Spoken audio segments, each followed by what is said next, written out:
Skinny has been quite political lately, but one more time. We're almost there. We're almost at Election Day. We're going to start with a special presidential edition of Mean Tweets last night on Jimmy Kimmel. So President Obama dropped in on Kimmel discussing everything from Donald Trump to metal detectors, and he did the honors for last night's Mean Tweets.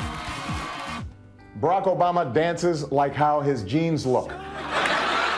You know, this jeans thing, this is so old. This was years ago. Come on.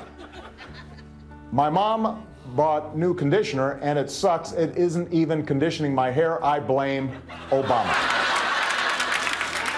Barack Obama. Bro, do you even lift? Well, I lifted the ban on Cuban cigars. That's worth something. Barack Obama is... And then there was this moment. President Obama will go down as perhaps the worst president in the history of the United States! Exclamation point at real Donald Trump. Well, at real Donald Trump, at least I will go down as a president. He's a big fan of the drop the mic drop the move. mic moment, yes, for him. Well, the president also chided Jimmy, saying he's a bit rough on his guests during the commercial breaks. He was having a lot of fun with it. It does seem like it, yeah. They go on these things as part of a campaign trip, Yeah. but then sometimes it seems like they have maybe a little too much fun. Like they just trade the jokes back and forth. The stories come out talking about dancing. You knew there was going to be an attack on Trump somehow there. Well, speaking of dancing, by the way. Yeah. Big night in the ballroom last night. It was era night on Dancing with the Stars. So last night's standout couple was definitely James and Sharna. With their 1940s jitterbug, you know, they might be the dark horse after all in this.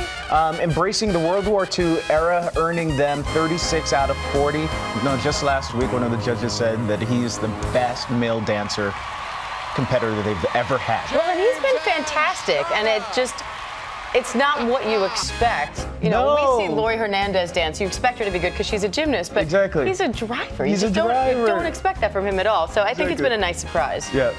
And the runner-up for Best of the Night, Calvin and Lindsay with their 1950s jive that was both energetic and a little tricky, too. They earned a 36. And one of the things that they pointed out with Calvin was that it's been been weeks since Len had been there, and so he hadn't seen the improvement, and he has improved immensely over the last few weeks. It was nice to have Len back, wasn't it? Yeah, it was. Especially because when Len pays people a compliment, you could tell they value it so much because it's so hard to come by. Because he's so mean usually. Yeah, exactly.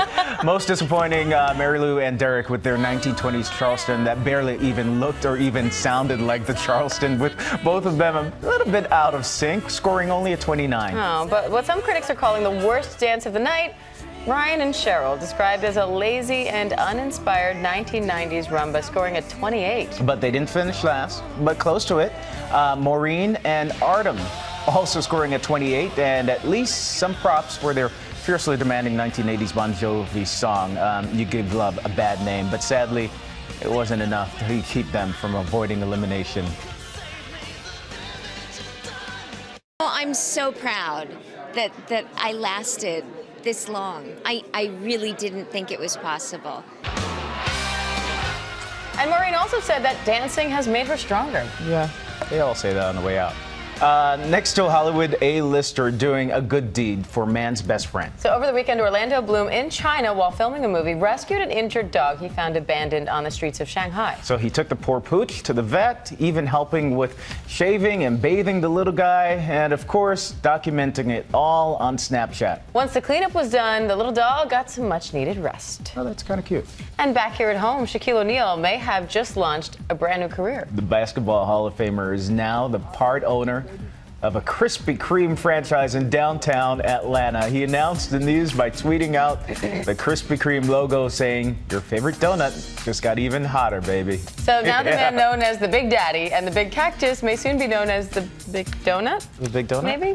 I guess. Krispy Kreme Work? I don't know. Has also announced that Shaq is the brand's new global spokesman. All right. I think this is all a plot so that he can eat as much Krispy Kreme as he Will wants. Krispy Kreme help with his free throws?